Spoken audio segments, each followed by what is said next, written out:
אחי, לאן אתה הולך? תער צדיק, אני חייב ללכת לישיבה, חזרתי בתשובה, בעזרת השם תהיה בריא.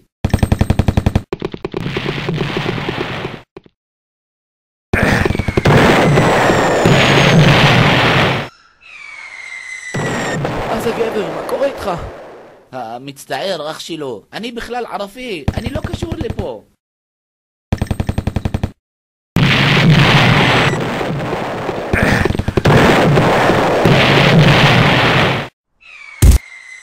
בן אדם, מה אתה עושה?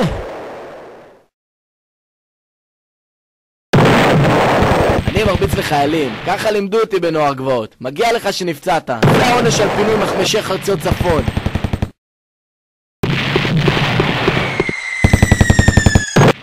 גם אתה עוזב אותי?